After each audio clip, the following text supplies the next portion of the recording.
नमस्कार, आप देख रहे हैं जेएमडी न्यूज की खास पेशकश जानलेवा जाम। जी हां, आप मेरे पीछे देख रहे हैं, लिखा हुआ है जानलेवा जाम।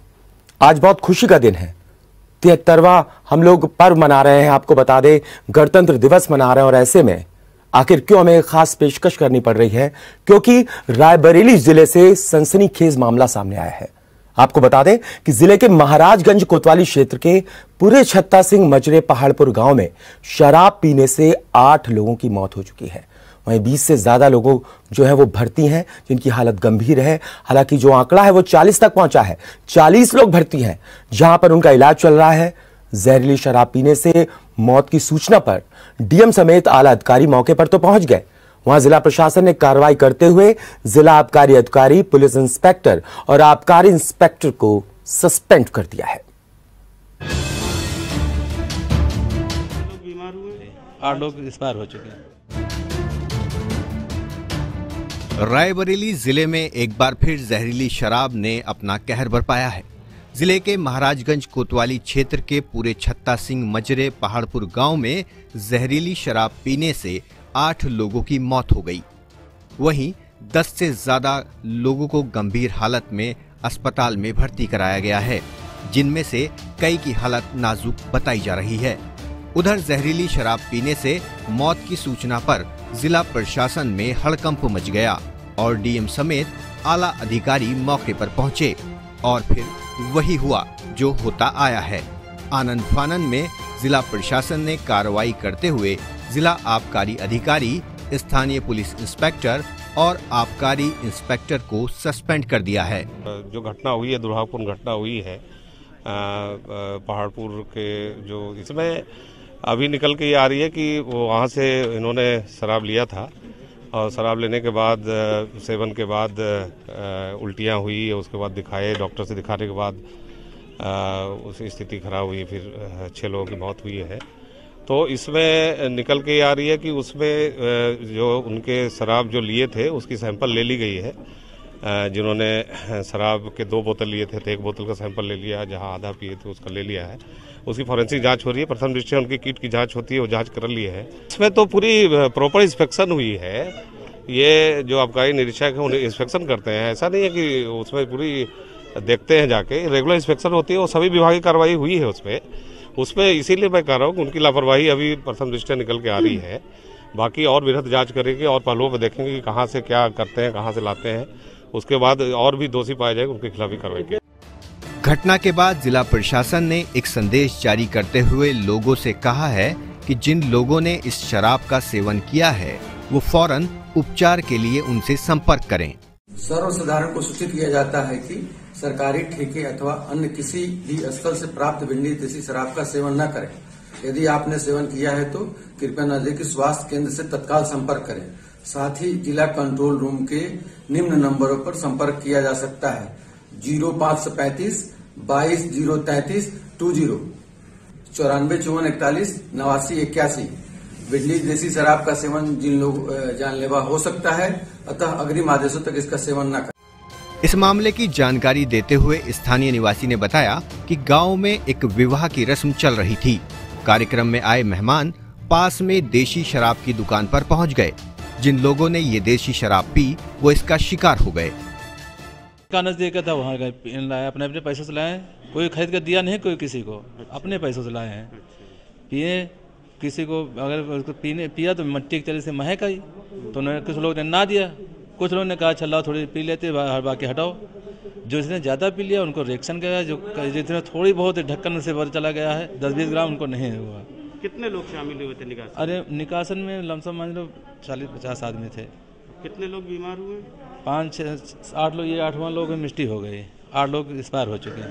ये 8वें एक्सपायर हो गए? 8 लोग डेथ हो गई? हाँ, इनकी डेथ हो गई। अच्छा, 8 लोग मर गए? 8 लोग एक्सपायर हो चुके हैं। बाकी अभी 40-50 लोग भर्ती हैं। अभी कहाँ भर्ती हैं? ये सब इसी लाइन में सब भर्ती हैं। सब इधर सब रिश्तेदार हैं, जिसको जहाँ जहाँ सूचना में लेकर आए हैं। राज्य प्रशासन हम लोग को लाया यहाँ पे। वहीं इस मामले का मुख्य आरोपी धीरेन्द्र सिंह घटना के बाद से परिवार सहित फरार हो गया है। विधानसभा चुनाव के दौरान हुई इस घटना ने आबकारी विभाग और जिला प्रशासन की कार्यप्रणाली पर कई तरह के सवाल खड़े कर दिए हैं। Bureau report, JMD news, Raebareli.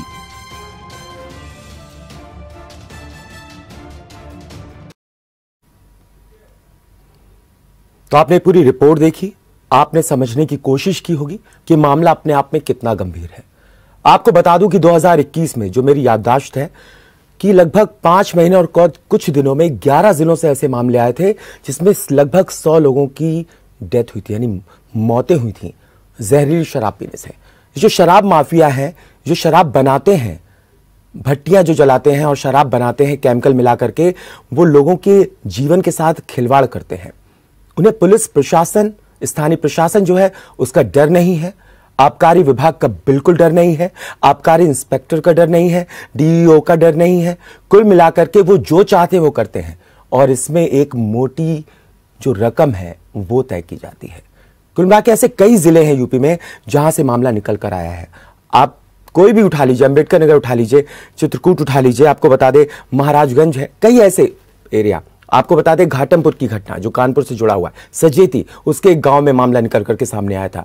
कई ऐसे मामले हुए, लेकिन प्रशासन आखिरकार चेतता क्यों नहीं है? इसी पर चर्चा करने के लिए और कुछ ज्यादा जानकारी के लिए हमारे साथ हमारे सहयोगी नितिन दीक्षित हमसे जुड़ेंगे। नितिन हमारे साथ जुड़ रहे हैं और सबसे पहला और लाजमी सवाल मेरा यही है नितिन आपसे कि आखिरकार प्रशासन चेतेगा कब और आखिर इन ये जो शराब माफिया हैं, ये जो जहरीले शराब के माफिया हैं, इनके ऊपर नकेल कब कसेगी? इनको प्रशासन कानून का डर कब सताएगा? आखिरकार शासन वो कौन से कदम उठाएगा जिससे इनके जहन में एक डर आएगा, जिससे जो आम लोग हैं, ये जो बेगुनाह लोग हैं, उनके मरने का सिलसिला जल्द बंद होगा। ओम, आपको एक बात बता दूं कि पहाड़पुर रायबरेली, पहाड़पुर गांव रायबरेली थाना जो कोतवाली क्षेत्र है, उस गांव में एक शादी के फंक्शन में शराब जो है वो खुशी के माहौल में शराब वहां मंगाई जाती है और मंगाई जाने के बाद उस गांव में जब शादी के फंक्शन में जब शराब परोसी जाती है तो जो लोग वो पीने वाले शराब थे उनको ये नहीं मालूम था कि हो सकता है कि जो वो शराब पी रहे हैं या जो उनके घर में जो कार्यक्रम है वो मातम में बदल जाएगा और मौतें भी होंगी और कई लोग जो हैं वो बीमार भी पड़ेंगे।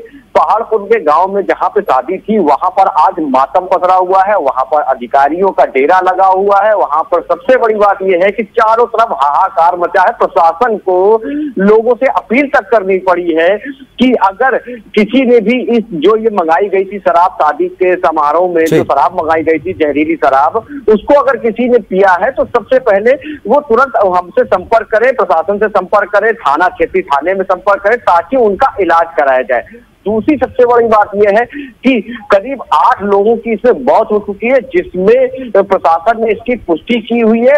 वहीं दूसरी बात यह है कि 40 लोग गंभीर रूप से 40 लोग का जिला अस्पताल में इलाज चल रहा है, जिसमें 20 लोगों की हालत नाजुक बताई जा रही है।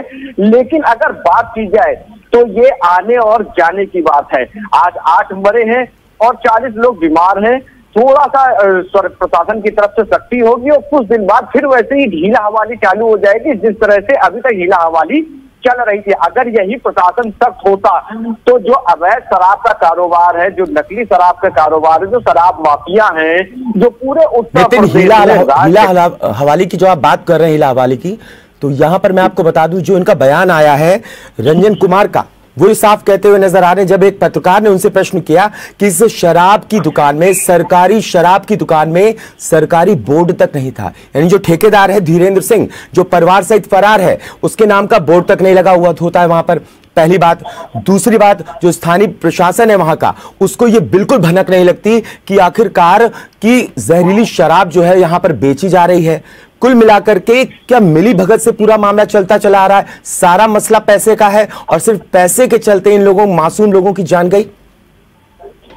तो बिल्कुल आपको बता दूं, जो धीरेन्द्र सिंह है, जो अनुज्ञापी है शराब का, जिसके नाम से लाइसेंस है, वो अपने परिवार समेत फरार है।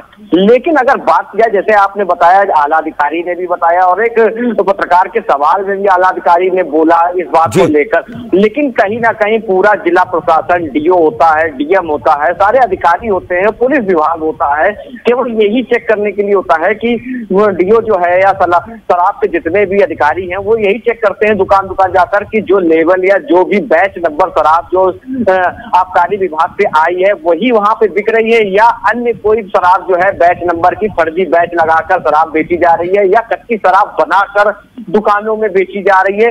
अधिकारियों की सबसे बड़ी हीला हवाली है, उसका सबसे बड़ा जीता जाता उदाहरण जो है वो ये घटनाएं हैं। अगर पूरे उत्तर प्रदेश की बात की जाए तो 15 घटनाएं ऐसी हुई हैं और एक ही 16वीं घटना है जिसने सबका दिल दहला दिया, लेकिन अधिकारियों के कान में जू क्यों नहीं रखती? क्योंकि सबसे बड़ी बात इसमें ये आती है खुल के कि आला अधिकारियों को मोटी रकम जाती है इन शराब माफियाओं से, जिसकी जान का सौदा वो मोटी रकम लेके अधिकारी करते हैं।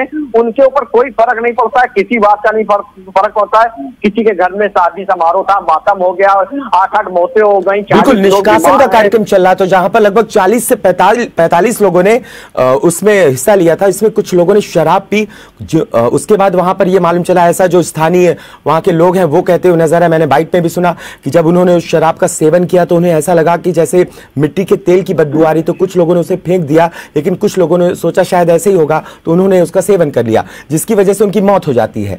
सवाल ये उठ रहा है कि आखिरकार कब तक शासन और प्रशासन इन लोगों को निलंबित करता रहेगा? अधिकारियों को, डीओ को आपने निलंबित कर दिया, आपने आबकारी इंस्पेक्टर को निलंबित कर दिया, आपने साथ ही साथ जाकर के वहां के स्थानीय जो थाना है उसके इंस्पेक्टर को निलंबित कर दिया, लेकिन आखिरकार साहब ये कब तक चलेगा? लोगों की जानें तो जा रही हैं, आप कहते हैं जांच करवाएंगे, जांच जो है वो गुप्त रखी जाती है और उसके बाद नतीजा ढाक के 3 पात। कब तक चलेगा नितिन ऐसे? आखिरकार कब तक लोगों की जो मौतें हैं वो होती रहेंगी जहरीली शराब के नाम पर? इन पर नकेल कब तक? अब भी ये सवाल खड़ा है।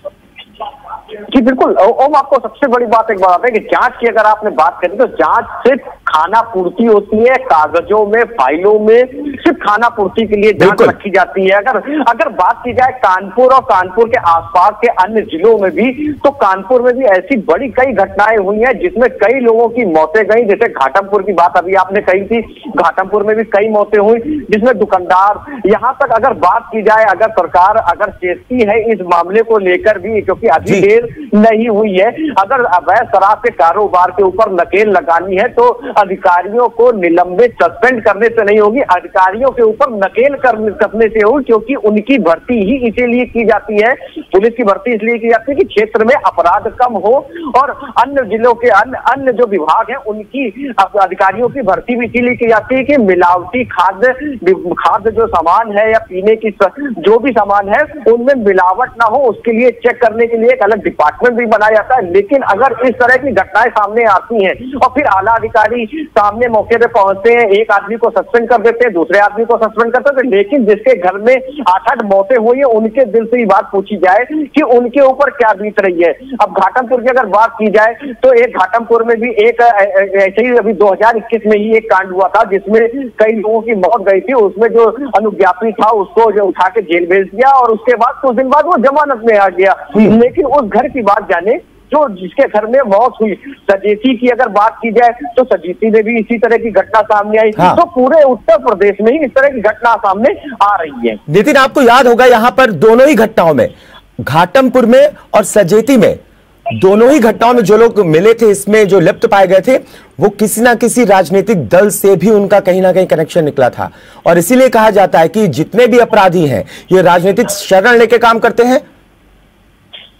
जी बिल्कुल, इस समय चुनावी समर चल रहा है तो सबसे बड़ी बात यह है कि राजनीतिक दल का किसी का नाम लेना भी सही नहीं, उचित नहीं रहेगा, क्योंकि चुनावी समर चल रहा है। चुनावी समर में जो है किसी के लिए जानकारी, किसी पार्टी का नाम लेना या किसी नेतागण का नाम लेना वो भी सही नहीं रहेगा। लेकिन अगर बात की जाए तो प्रदेश में जो है कई ऐसी पार्टियां हैं जिनके शरण में इस तरह के काम होते हैं और उस तरह के काम होने पे एक दूसरे के ऊपर आरोप भी लगाते हैं। लेकिन अगर सबसे बड़ी बात की जाए कि इस तरह के काम जो हो रहे हैं जहां पे अवैध शराबें बन रही है, कुछ दिन तो ये प्रक्रिया प्रशासन की 8 मौतें हो गई हैं, तो अब जिला प्रशासन अब जाग गया है। अब आला अधिकारी मौके पर पहुंच रहे हैं, डीएम मौके पर पहुंच रहे हैं, सारे अधिकारी जो है अब मौके पर पहुंच रहे हैं, अब पुलिस भी मुस्तैद है। लेकिन अगर बात की जाए कि क्या इसी तरह की मुस्तैदी इस तरह की घटना होने से पहले भी दिखाई जा सकती थी? जो ये 8 मौतें, 40 लोग बीमार, 20 गंभीर, इनकी भी ऊपर भी अगर थोड़ा सा पहले ध्यान दिया जाता तो शायद इस तरह की घटना को रोका जा सकता था जिला प्रशासन और पुलिस प्रशासन की तरफ से।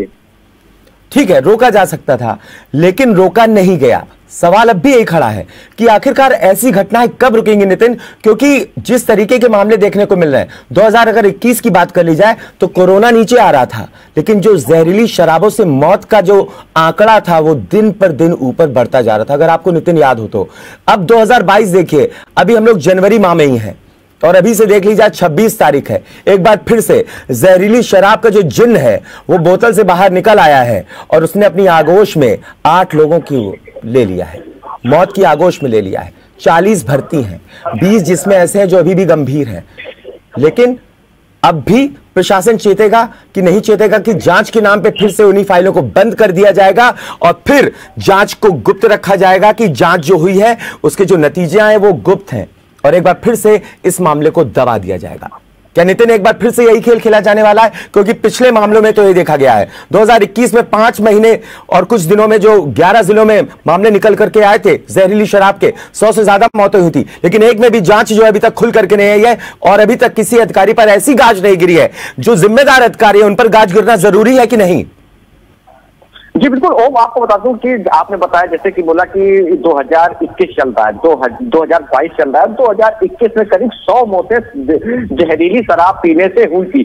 लेकिन अगर बात की जाए जांच की, तो जांच में सबसे बड़ी चीज है कि जितनी भी जांचें इस तरह की होती है जहरीली शराब से मरने वाले लोगों के लिए, उनकी जांचें गोपनीय रखी जाती है। लेकिन क्या कभी किसी आला अधिकारी के ऊपर किसी भी शासन प्रशासन की नजर पड़ी? क्योंकि उत्तर प्रदेश में एक बड़ी सबसे बड़ी चीज है कि उत्तर प्रदेश में जो जहरीली शराब के माफिया हैं उनसे अधिकारी भी डरते हैं, उनके आगे नतमस्तक भी रहते हैं। और दूसरी सबसे बड़ी बात यह है कि उनको मोटी रकम मिलती है। मोटी रकम के लिए वो किसी का भी घर उजड़ते देखना चाहते, बर्दाश्त कर लेंगे क्योंकि उनके ऊपर कोई फर्क नहीं पड़ रहा। और जांच और सस्पेंड ये सब तो प्रक्रियाएं हैं सरकारी नौकरी में, ये तो चलती रहती है। उनके दिमाग में तो यही चलता है कि आज सस्पेंड है कल बाहर हो जाएंगे, आज सस्पेंड है कल बाहर जाएंगे। लेकिन क्या जिला प्रशासन या कोई या सरकार, उत्तर प्रदेश सरकार कोई इस तरह की कार्रवाई करे ताकि जो ये मिसाल बने कि हाँ अगर कोई गलत कार्य किया है जिसमें इतने लोगों की मौत हुई है उसकी सजा जो होगी वो बहुत ज्यादा गंभीर होगी, ये डर अभी किसी अधिकारी के मन में नहीं आया। इसलिए सिर्फ वो रकम पकड़ते हैं जो घूस की कमाई है उसको पकड़ते हैं और शराब माफियाओं के सामने नतमस्तक रहते हैं। लेकिन जब तक कोई बड़ी कार्रवाई नहीं की जाएगी इन अधिकारियों के ऊपर, तब तक इनके ऊपर कोई भी असर नहीं पड़ेगा। ये कारवां जैसा है वैसा ही चलता रहेगा। आज 8 मरे हैं, कल 16 मरेंगे। इस तरह से लोग मरते रहेंगे जहरीली शराब पी पीकर और आला अधिकारियों के घर जो हैं वो रकम से भरते रहेंगे। कुल मिलाकर के नतीजा ढाक के 3 पात ही रहने वाला है, होना कुछ नहीं है। चाहे हम सस्पेंड कर लीजिए, चाहे जांच बिठा दीजिए, उनको जिस ढर्रे से चलना है वो उसी ढर्रे से चलेंगे।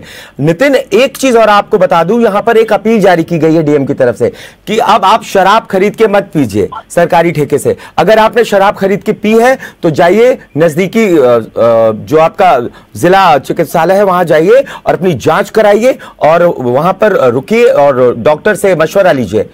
ऐसी अपील अब प्रशासन की तरफ से अगर जारी की जाएगी तो फिर लाइसेंस क्यों देते हैं?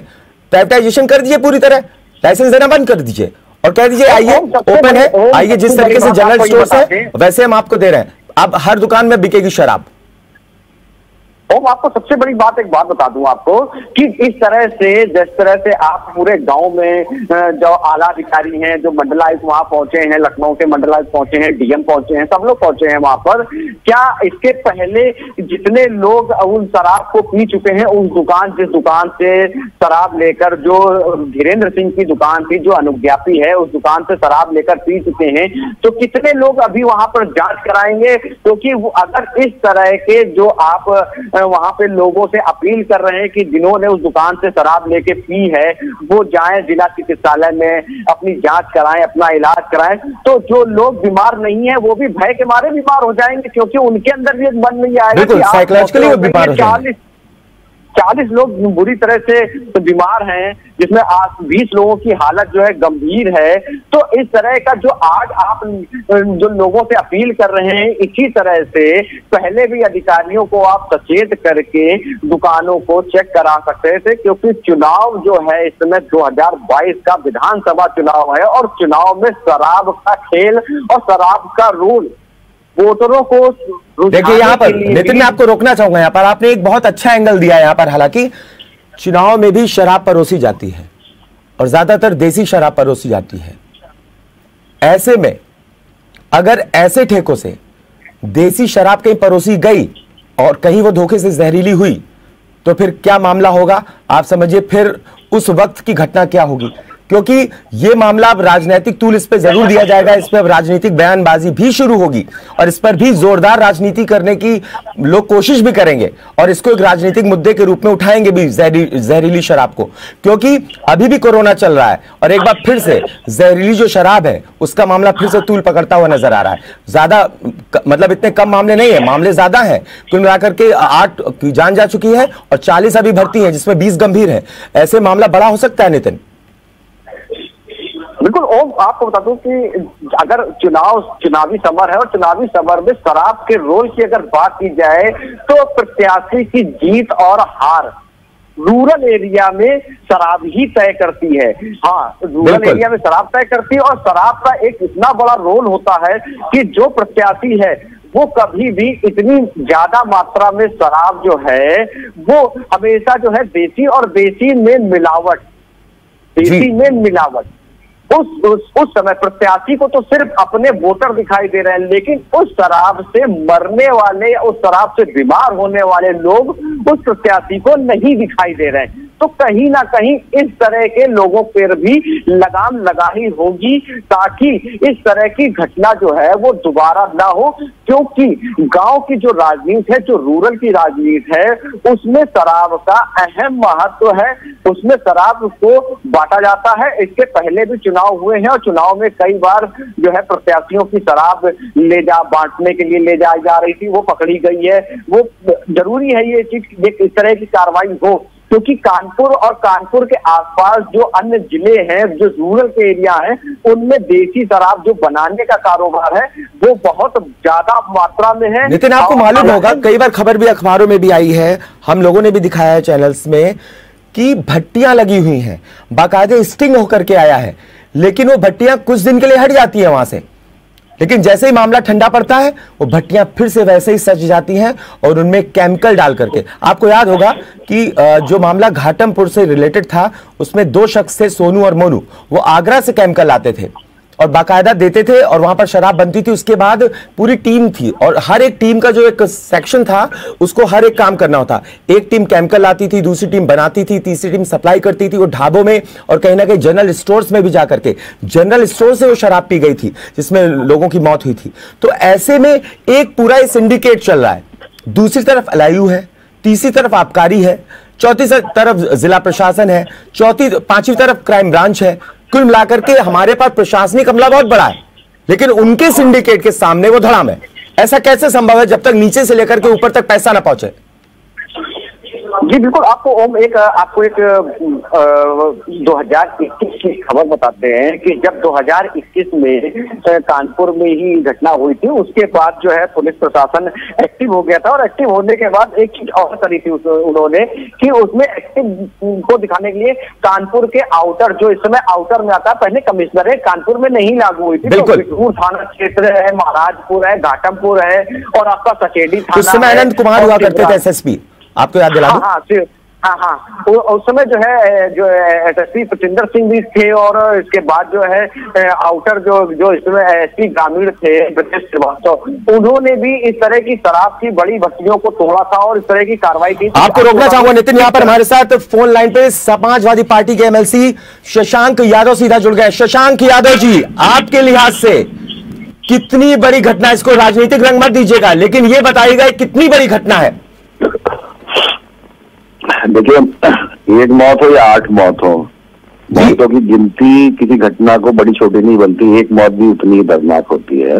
लेकिन जो सबसे बड़ी चीज है, जो अभी तक मेरी जानकारी, मेरे पास बहुत सारे तथ्य नहीं है, लेकिन जो मोटा मोटा मुझे जानकारी मिली है कि ये सरकारी ठेके से शायद शराब बिकी थी, जहां तक जो पता लग रहा है। ये बहुत ही ऑब्जेक्शनेबल है। ये उत्तर प्रदेश में इस तरह ये तीसरी घटना है। वो संभवतः अलीगढ़ में ये पहले ऐसी घटना हुई थी और मथुरा में जो घटनाएं हुई थी बिजली शराब की, वो भी ठेके से थी। ये एक कंप्लीट प्रशासनिक फेल्यूर कहलाएगा कि सरकारी ठेकों से अगर नकली और जहरीली शराब मिल रही है, इसका मतलब कोई बहुत बड़ा सिंडिकेट अभी भी उत्तर प्रदेश की सरकार कंट्रोल नहीं कर पा रही है। ये फेल्यूर है सरकार का। शशांक जी, पहले भी घटनाएं हुई हैं और कहीं ना कहीं कनेक्शन इस सिंडिकेट का, ऐसे जो जहरीली शराब बनाते हैं उनका राजनीतिक दलों से भी निकलता है। शशांक जी, आप भी जानते हैं जिनकी मौतें हुई हैं वो बहुत ही साधारण से लोग हैं। निष्कासन का कार्यक्रम चल रहा था, उनके यहाँ कार्यक्रम था जिसमें 40 से 45 लोग जाते हैं और वो जाकर के की सेलिब्रेशन है, चले शराब पी लेते हैं, देशी शराब से शराब ठेके से शराब खरीदते हैं। ये पूरा मामला मैं आपको एक बार तफसील से बता दूं कि वहां से शराब खरीदते हैं जिसमें 8 लोगों की मौत हो जाती है, 40 जिला अस्पताल में भर्ती हैं, 20 गंभीर हैं। और ये जो मामला जो पूरा है रायबरेली के, आपको बता दूं महाराजगंज कोतवाली एक पड़ती है, उसके अंतर्गत पहाड़पुर इलाका एक आता है, वहां की घटना। और आपको ये भी बता दूं जी, सरकारी ठेका है, जो सरकारी ठेका लिए हुए है उसका नाम है धीरेन्द्र सिंह, वो परिवार के साथ फरार है, लेकिन उसके ठेके के बाहर एक भी बोर्ड नहीं है। सबसे बड़ा सवाल है वहां पर ये इतनी बड़ी हिला वाली, और जबकि ये होता है कि नहीं, आपको सरकारी जो ठेके लेते हैं उस पर अनुपाती का नाम और बाकायदा बोर्ड लगाना चाहिए। तो इस पे आप मानते हैं कहना कि प्रशासन इसके लिए जिम्मेदार है? नहीं, मैंने वही आपसे अर्ज किया जो मैं पहले के भी कह रहा हूँ। देखिए, अवैध शराब के कुछ मामले ऐसे होते हैं कि वो अवैध शराब है, लोगों ने निकाला और वहां पर जो बिना लाइसेंसी, उसके लाइसेंसी दुकान पर तो आदमी यकीन करके जाता है और वहां पर लोग इसका इस तरीके से दुरुपयोग करें। ऐसे ठेके बिना प्रशासनिक संरक्षण के नहीं चलते हैं, मेरा ये कहना है। और इसलिए ये सरकार का एक फेल्योर कहलाएगा, मैं ये कहना चाह रहा हूँ। आपका शुक्रिया शशांक, इस पर हमसे बात करने के लिए, आपने अपनी बात रखी, इस पर आपका शुक्रिया हमसे जुड़ने के लिए। नितिन हमारे साथ लगातार जुड़े हुए हैं और इस पर लगातार हम और नितिन एक चर्चा कर रहे हैं, ये निकालने की कोशिश कर रहे हैं कि आखिरकार जिम्मेदार कब तक अपनी जिम्मेदारी से भागते रहेंगे और इसी तरह जांच के नाम पर, सस्पेंशन के नाम पर कब तक छोटे अधिकारियों, या यूं कहें कि छोटी मछलियों को जाल में फांस लिया जाता है, यानी कि उनको सस्पेंड कर दिया जाता है। जो छोटे अधिकारी हैं उन पर गाज गिरती है, जो बड़े हैं उन तक कुछ भी नहीं होता। कुल मिलाकर के पैसा तो नीचे से ऊपर तक जाता है, हिरार्की है पूरी DCBA, लेकिन जब गाज गिरनी है तो D पर गिर गई, बहुत ज्यादा C पर गिर गई। तो ये कब तक चलेगा? जब तक बड़े अधिकारियों पर कोई शिकंजा नहीं कसता तब तक नितिन ऐसा नहीं लगता आपको कि जब बड़े अधिकारियों पर शिकंजा कसेगा या उनके गिरेबान तक जब हाथ पहुंचेगा शासन का, तब ऐसे मामलों में नमी आएगी, ऐसे मामले कभी नहीं होंगे और अधिकारी सुधर के काम करेंगे, जिससे कि जो उनके मातहत हैं वो भी जिले में अच्छे से काम करेंगे और ऐसी घटनाएं कभी नहीं होंगी। देखिए ओम, आपको एक बात बता दूं मैं कि जितने भी इस तरह के अवैध काम हैं वो सत्ता संरक्षण या सत्ता के विपक्ष में जो है उनके संरक्षण में, तो दोनों की मिली भगत है, सत्ता भी होती है और विपक्ष भी होता है। तो जो सरकार है उनके लोग भी कर रहे हैं और जो सरकार में नहीं है उनके लोग भी कर रहे हैं। तो आरोप लगाना किसी एक के ऊपर तो ये बात सही नहीं होगी। ये नहीं कह सकते हैं कि सत्ता का आदमी नहीं कर रहा है या जो पक्ष में नहीं है उसका आदमी नहीं कर रहा है। सर जो देखिए, अवैध काम करने वाले का कोई भी ईमान धर्म नहीं होता है, ना उसका कोई भगवान होता है। उसको तो सिर्फ अपने घर से और अपने पैसे से मतलब होता है। दूसरी सबसे बड़ी बात आपको याद हो कि आपको ओम एक बात याद होगी, कोरोना काल में रेमडेसिविर एक इंजेक्शन आया जी। उस रेमडेसिविर इंजेक्शन की कालाबाजारी को रोकने के लिए क्राइम ब्रांच को कानपुर की एक्टिव किया था और पूरे उत्तर प्रदेश की क्राइम ब्रांच को एक्टिव किया गया था। उसमें जब क्राइम ब्रांच ने पहल की, जब रेमडेसिविर इंजेक्शन के बारे में पता लगाना शुरू किया तो पता क्या चलता है उसमें कि जो रेमडेसिविर इंजेक्शन था वो नकली था। उसमें पानी भरा हुआ था और दूसरे में जो पाउडर होता है वो भरा हुआ था। ठीक है, तो इस तरह की जो घटनाएं, जैसे अब रेमडेसिविर इंजेक्शन है, लोग कम मिल रहा था तो लोगों को उसकी जरूरत ज्यादा थी, तो इसलिए उसकी जो डुप्लीकेसी है या उसमें सीधी सी बात है, अगर डिमांड ज्यादा है और सप्लाई कम है तो उसके रेट बढ़ जाते हैं। ये पूरा का पूरा फॉर्मूला इकोनॉमिकली ठीक बात है आपकी नितिन। लेकिन क्या जिस तरीके से आपने भी इस बात का जिक्र किया, कोरोना काल में गैस सिलेंडर, इंजेक्शन और तमाम दवाइयों की जो कालाबाजारी लोगों ने की, तो क्या इंसानियत मर सी गई है? ये भी एक बहुत बड़ा एंगल है। इंसानियत मर सी गई है, लोग सिर्फ पैसा कमाना चाहते हैं क्योंकि ये अर्थयुग है। लोग सिर्फ पैसा कमा करके अपनी जरूरतों को पूरा करना चाहते हैं।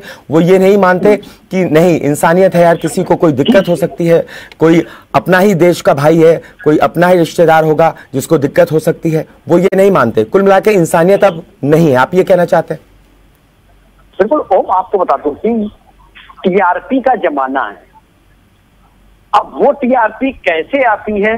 किसी की जान लेके आती है, किसी को नकली खाना खिलाकर आती है, किसी को नकली पानी पिला के आती है, किसी को नकली शराब पिलाकर आती है, या किसी को नकली दवा बेच कर आती है। तो ये टीआरपी का जमाना है। इस टीआरपी के जमाने में किसी के जीने या मरने से किसी को कोई फर्क नहीं पड़ता है। और फिर ये माफिया हैं, ये अपराधी हैं, इनकी सोच अपराधी है, इनकी जात अपराधी है। ये अपराधी, इनके लिए सिर्फ एक चीज है, बाप बड़ा न भैया, सबसे बड़ा रुपया। इनको सिर्फ रुपए से मतलब है। वो किस तरह से आ रहा है, किसी का घर उजड़ रहा है, किसी का परिवार उजड़ रहा है, किसी के घर में शादी समारोह है, खुशी का माहौल है, वहां पर गम छा गया है, आज मातम का माहौल है। लेकिन इस गलत काम करने वालों के लिए कोई भी नहीं होता है। आपको रुकना चाहेंगे नितिन। हमारे साथ बीजेपी प्रदेश प्रवक्ता राजेश चौधरी आपसे जुड़ गए हैं। राजेश जी, आपको मालूम चल गया होगा मामला क्या है, आपको तफसील से मालूम होगा क्योंकि आप बीजेपी से आते हैं। ऐसे में ये एक बार फिर से जहरीली शराब का जिन्न बोतल से बाहर आ गया है। 8 मौतें हो चुकी हैं, 40 भर्ती हैं, 20 गंभीर। आपकी राय, आपकी प्रतिक्रिया? हेलो हेलो, आवाज मिल रही है आपको राजेश? हेलो, आपको मेरी आवाज मिल रही है राजेश जी? राजेश जी से हमारा संपर्क टूट गया। एक बार फिर से उनसे जुड़ने की कोशिश करेंगे और इसी मामले पर उनकी प्रतिक्रिया जानने की कोशिश करेंगे। हमारे साथ लगातार नितिन दीक्षित जुड़े हुए हैं। नितिन, हम लोग चर्चा कर रहे थे कि आखिरकार किस तरीके से लोग कालाबाजारी कर लेते हैं, उनके जहन में कोई दिक्कत नहीं आती, मतलब एक इंसानियत मर सी गई है। लेकिन अगर अपराधी है तो उसके लिए सिस्टम बना हुआ है, कानून है, पुलिस है, प्रशासन है, इतना बड़ा प्रशासनिक अमला है। कहां चूक हो जाती है हमसे? क्यों नहीं रोक पाते हैं हम? ओम, इसलिए नहीं रोक पाते हैं क्योंकि उनको मालूम है कि पैसे में बहुत बड़ी ताकत है। उनको मालूम है कि अगर हम पकड़े जाते हैं या जेल जाते हैं तो जमानत के लिए वकील हैं, महंगे वकील हैं, अच्छे वकील हैं, वो जमानत करा देते हैं। लेकिन इनके लिए जो इस तरह की कालाबाजारी, जो इस तरह के नकली सामान बनाते, उनके लिए एक अलग से कानून होना चाहिए, उनके लिए अलग से एक नियम होना चाहिए कि अगर इस तरह का व्यक्ति पकड़ा जाता है या उसके खाने पीने से या अवैध शराब से कोई भी व्यक्ति मरता है तो उसके लिए एक अलग कानून होना चाहिए, ताकि इनके अंदर थोड़ा सा डर आएगा। क्योंकि अभी इनके अंदर डर नहीं, उनको ये मालूम है कि कुछ दिन जांच चलेगी और जांच चलने के बाद अधिकारी भूल जाएंगे, क्योंकि अभी ये मीडिया ट्रायल है, ये मामला मीडिया में हाईलाइट है, इसलिए आला अधिकारी एक्टिव है। नितिन, आपको रोकना चाहिए। हमारे साथ कांग्रेस प्रवक्ता कृपाशंकर पांडे जी जुड़ गए हैं। कृपाशंकर पांडे जी, आपको मामला मालूम है, आपकी प्रतिक्रिया इस पर? उमाशंकर पांडे जी, माफ कीजिएगा, उमाशंकर पांडे जी, आपकी प्रतिक्रिया इस पर? देखिए, जब से योगी सरकार आई है, अगर हम जनपदवार इसकी व्याख्या करें तो उत्तर प्रदेश का शायद ही कोई जिला बचा होगा जहां जहरीली शराबों से मौत ना हुई हो। स्वयं उत्तर प्रदेश की राजधानी लखनऊ भी और इसके आसपास का क्षेत्र, चाहे वो मलियाबाद हो, चाहे वो माल हो, चाहे वो उन्नाव हो, चाहे वो आपका लखीमपुर हो, चाहे वो सीतापुर हो, हरदोई हो, तमाम जिले ऐसे हैं जहां पर जहरीली शराबों से लगातार मौतें होती रही हैं। लेकिन इसका जो एक नेक्सस है, जो कॉकस है, जो सरकार के संरक्षण में शराबी इन जहरीली शराबों का निर्माण और उनका वितरण, उनका बेचना करवा रही है, ये सरकार के संरक्षण के बिना संभव नहीं है। और इससे भी आगे बढ़कर लखनऊ में सरकारी शराब की दुकानों से ये नकली जहरीली शराबें भी बेचने का मामला तमाम बार और मीडिया की सुर्खियां बनी है। इससे ज्यादा शर्मनाक बात इस सरकार के लिए क्या हो सकती है? और क्यों ना हो, अभी एक वीडियो सोशल मीडिया पर वायरल हो रहा है जिसमें गोरखपुर के सांसद रवि किशन वो एक कार्यक्रम में भगवा पहनते हैं और कुर्सी पर नहीं बैठ पाते हैं, धड़ाम से गिर जाते हैं। ये वीडियो वायरल हो रहा है। वो नशे में धुत थे, जिस पार्टी का सांसद इस तरीके का जिसका वीडियो वायरल हो रहा होगा। मुझे आपसे ऐसे ही कुछ बातों की उम्मीद भी थी, क्योंकि मैंने कहा था इस पर राजनीति जल्द शुरू हो जाएगी। कोई आंदोलन क्यों नहीं करते आप लोग? करिए ना कोई आंदोलन, खड़ी करिए अपनी आवाज जनता के साथ मिलकर के। जो ये नकली शराब बनाते हैं, जो ये मिलावटी शराब बनाते हैं, जहरीली शराब बनाते हैं, उमाशंकर पांडे जी करिए एक आंदोलन। आप सुनिए, मीडिया भी आपके साथ है। अरे आप सुन तो लीजिए, आपने कांग्रेस पार्टी के कितने आंदोलन देखे अब तक पिछले 2-2.5 सालों में? जी, कांग्रेस पार्टी के कितने आंदोलन देखे और कितने दूसरे समाजवादी पार्टी और बसपा को सड़क पर उतरते हुए देखा? अब मैं आपको गिना देता हूँ। जहरीली शराब की जहां तक बात है, हर बार पूरे प्रदेश के हर जिला मुख्यालय पर कांग्रेस पार्टी ने 3 बार प्रदर्शन किया है, धरना प्रदर्शन किया है। उम्भा के मामले में प्रियंका गांधी जी स्वयं वहां पर पहुंची थी जब आदिवासियों के ऊपर सरकारी संरक्षण में गोलियां चल रही थी। जब शाहजहांपुर का मामला हुआ तब भी वहां पर कांग्रेस पार्टी के लोग दिखाई दिए। प्रियंका गांधी जी ने लखनऊ में पदयात्रा की। जब उन्नाव में एक लड़की को बलात्कार करके जिंदा जला दिया गया तब भी वहां प्रियंका गांधी जी दिखी। जब हाथरस में एक वाल्मीकि समाज की बेटी के साथ गैंगरेप होता है और उसे मार दिया जाता है तो वहां राहुल गांधी जी और प्रियंका गांधी जी पुलिस की लाठियों के साथ संघर्ष करते हुए देखे गए थे। लखीमपुर खीरी में जब एक पंचायत चुनाव में महिला का हरण किया जाता है तब भी वहां पर प्रियंका गांधी दिखाई देती है। आपकी पार्टी की तरफ से आपका संगठन बहुत बड़ा है, कैडर बहुत बड़ा है, आपके पास लोग हैं, आप लोग चाहे तो एक बहुत बड़ा आंदोलन खड़ा कर सकते हैं। इसमें मीडिया भी आपके साथ है, क्योंकि मीडिया हर अच्छे काम में कंधे से कंधा मिलाकर के हर एक के साथ खड़ी रहती है। तो आप लोग खड़ा कीजिए ऐसा आंदोलन। चलिए चुनाव के बाद खड़ा कर लीजिए। सुन लीजिए मेरी बात, ऐसा आप क्यों कह रहे हैं मैं ये नहीं जानता हूँ, लेकिन उत्तर प्रदेश की जनता के हर आवाज में कांग्रेस पार्टी की आवाज लगातार मिली है। मैं इसीलिए ये उदाहरण दे रहा था। जी जी, आप मेरा पूरा उदाहरण नहीं हो पाया क्योंकि आपकी बात सही है। जब आंदोलन चलाया था उस वक्त धरना प्रदर्शन किया था।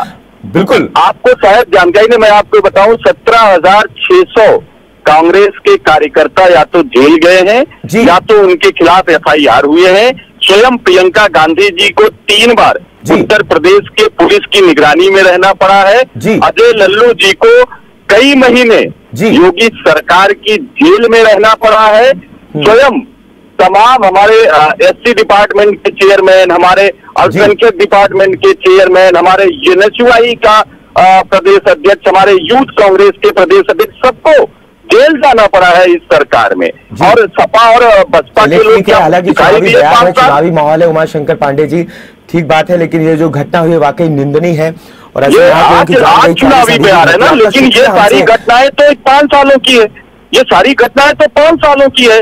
और सपा सरकार में भी हम लोगों ने FIR झेले हैं, लाठियां झेली है, मेरे ऊपर खुद के FIR है।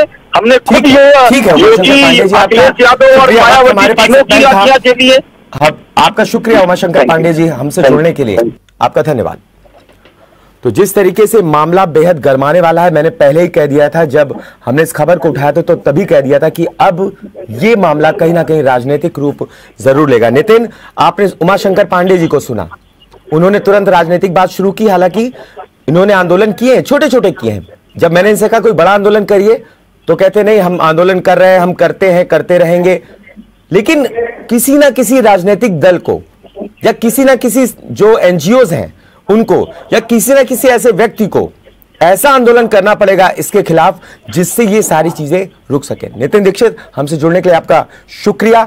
और जिस तरीके से मामला हुआ है, ये वाकई में आज के दिन ऐसी खबर का होना, जब गणतंत्र दिवस का उत्सव मनाया जा रहा हो नितिन, तो वाकई में अपने आप में उन घर वालों के लिए जिनके घर में मौतें हुई हैं, उनके घर में लोगों का रो रो कर बुरा हाल है। और गलती उनकी किसी की नहीं है, गलती कहीं ना कहीं जिला प्रशासन की है, स्थानीय प्रशासन की है, आबकारी विभाग की है, और जो ये लोग हैं जिन्होंने जहरीली शराब बनाई और फिर बेची, इनकी है। नितिन, आखिरी कमेंट आपसे लेना चाहूंगा, अगर इसको रोकना चाहें तो आपको क्या लगता है, कम शब्दों में अपनी बात कहिएगा कि आखिर इसे कैसे रोका जा सकता है? देखिए, अगर ओम आपको सबसे बड़ी बात बताते हैं कि इसको रोकने के लिए ही एक विभाग गठित करना पड़ेगा, एक SIT बनानी पड़ेगी जो इस तरह की घटनाएं जो होती है उनकी जांच करे, प्रॉपर उनकी जांच करे और प्रॉपर जांच करने के बाद उसमें सख्त से सख्त सजा दिलवाई जाए आरोपियों को। क्योंकि अगर किसी भी पार्टी के राष्ट्रीय प्रवक्ता से बात करेंगे या किसी भी नेता से बात करेंगे तो जितनी घटनाएं होती हैं सब राजनीतिक संरक्षण में होती हैं।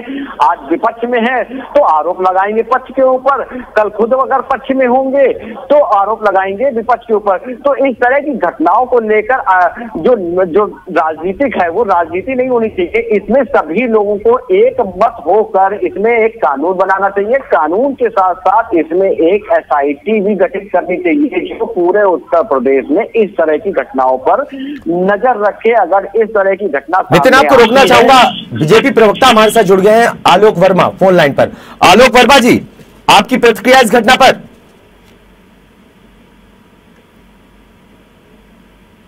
आलोक जी, आपको आवाज मिल रही है? आलोक जी, आपको आवाज मिल रही है मेरी? शायद उनसे संपर्क टूट गया, एक बार फिर से उनसे संपर्क साधने की कोशिश हमारी टेक्निकल टीम करेगी। तो नितिन, आप अपनी बात पूरी कर सकते हैं।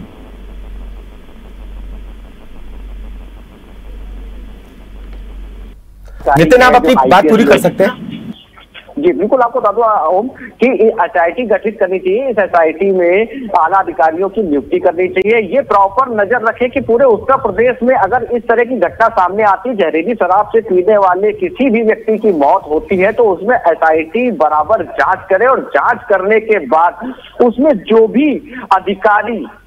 जो भी अधिकारी दोषी पाए जाए, चाहे वो इंस्पेक्टर हो, चाहे वो DO हो या खाद्य विभाग का कोई भी अधिकारी हो या शराब विभाग का या किसी भी विभाग का कोई भी अधिकारी हो, उसके खिलाफ सख्त से सख्त कार्रवाई करे और जो पीड़ित परिवार है उनको न्याय दिलाए। क्योंकि अगर आरोपियों को सजा नहीं मिलेगी, क्योंकि वही अभी थोड़ी देर पहले एक बात हमने आपसे बोली थी कि अभी मामला गर्म है, अधिकारी गर्म है, क्योंकि ऊपर अभी चुनाव का समय चल रहा है, चुनाव आयोग का डंडा चल रहा है अधिकारियों के ऊपर। इसलिए अधिकारी जो है आनंद फानंद में भाषण और बयान तो दे रहे हैं, लेकिन उसमें अमल कितना करेंगे अपने बयानों पे, क्योंकि 2 दिन बाद ये चुनाव खत्म हो जाएंगे, क्योंकि 1 महीना बचा है, 1.5 महीना चुनाव खत्म हो जाएंगे, जांच खत्म हो जाएगी। क्योंकि अभी चुनाव का माहौल है, चुनाव में आनंद फानंद में अधिकारी उन बयान तो दे रहे हैं कि ये जांच करेंगे और आरोपियों के खिलाफ सख्त से सख्त कार्रवाई करेंगे, लेकिन जांच कितनी होती है ये आरोपी भी जानता है और हम लोग भी जानते हैं और आप भी जानते हैं और पूरी जनता जानती है।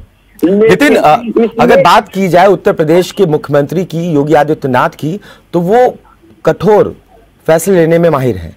क्या लगता है आपको, रायबरेली के इस मामले पर वो कुछ ऐसा फैसला ले सकते हैं या आने वाले समय में ऐसा कुछ दिख सकता है? बिल्कुल। तो अभी आपने थोड़ी देर पहले एक बात करी थी कि अगर गाज गिरती है तो ABCD आपने बोली थी बात जी, लेकिन जो मेन इसमें है उनके ऊपर गाज नहीं गिरती है। क्यों नहीं गिरती है? क्योंकि या तो वो बड़े राजनीतिक संरक्षण में है, इसलिए गाज नहीं गिरती है।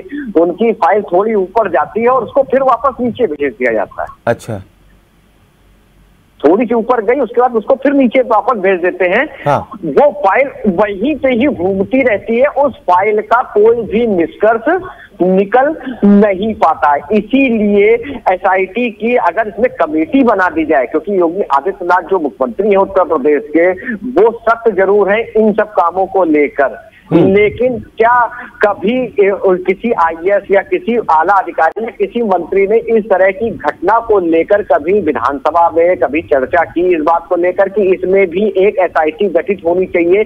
क्योंकि इस साल में कम से कम अवैध शराब, जो जहरीली शराब है, उससे मरने वालों की संख्या जो है वो करीब 100 से 150 है उत्तर प्रदेश के अंदर।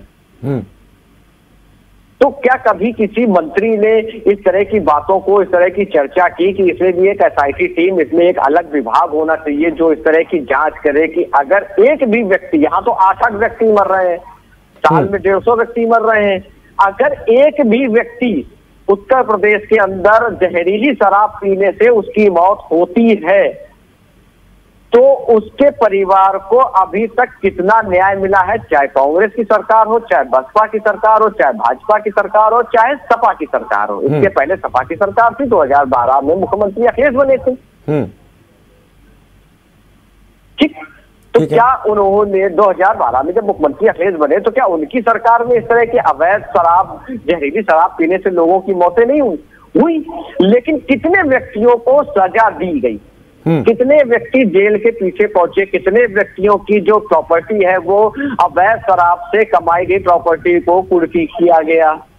ऐसा नहीं हुआ है ना, किसी सरकार में नहीं हुआ है। हाँ, लेकिन ये जरूर है कि अभी मादक पदार्थों की बिक्री को लेकर अगर बात की जाए तो उत्तर प्रदेश में कई ऐसे माफिया हैं जिनके घर को कुर्क किया गया है, जो उस मादक पदार्थ के बिक्री से पैसा कमाया गया था उसको उससे कुर्क किया गया है, या उनकी प्रॉपर्टी को नेस्तनाबूद कर दिया गया है, उसको बुलडोजर चला दिया गया है।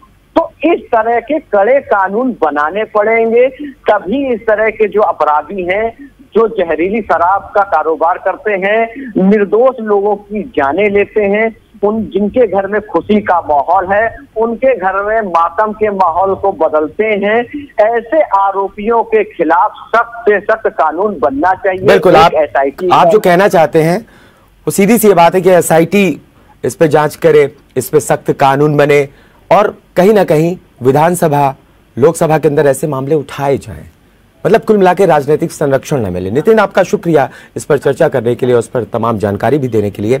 तो कुल मिलाकर के देखा जाए तो इस तरह की घटनाएं वाकई समाज के अंदर एक ऐसा कलंक है जो वाकई में लोगों को, बेगुनाह लोगों को दर्द दे जाती हैं। आज उन 8 परिवार जिनके घर के लोगों की मौतें हुई हैं जहरीली शराब पीने से, उनके ऊपर क्या बीत रही होगी, ये सोचना पड़ेगा कि आखिरकार क्या कुछ उनके घर में बीत रहा होगा, कैसा हाल होगा। लेकिन सबसे बड़ी बात यहां पर यह भी उठती है कि उन लोगों तक आखिर प्रशासन कब पहुंचेगा, क्योंकि जो अनुज्ञापी है, ठेकेदार है धीरेन्द्र सिंह, वो फरार हो चुका है। पुलिस उसे कब पकड़ेगी? मंडलायुक्त जी ने कह दिया है कि ठीक है भाई, मंडलायुक्त जो है रंजन कुमार, उन्होंने साफ तौर पे कहा कि ठीक है हम कार्रवाई करेंगे, जो भी आगे निकल करके आएगा उस पर कार्रवाई होगी। लेकिन कार्रवाई, सस्पेंशन, जांचें, क्या ये सब अच्छे रिजल्ट की ओर इशारा कर रही हैं? इतिश्री हो जाएगी इससे? शायद नहीं, क्योंकि अभी तक जितने भी मामले निकले हैं उनमें जांच तो हुई लेकिन वो फाइलें दबी रही, कभी लोगों के सामने जांच के नतीजे हैं वो सामने आए ही नहीं। तो अब क्या कुछ शासन, प्रशासन ऐसा कुछ इंतजाम करता है जिससे आगे ऐसी घटनाएं ना हो? क्योंकि ऐसी घटनाएं जब होती हैं तो वाकई में लोगों को ऐसा दर्द देके जाती हैं कि लोग उस दर्द से सालों साल उबर नहीं पाते। फिलहाल इस खास पेशकश में इतना ही। आप देखते रहिए जेएमडी न्यूज।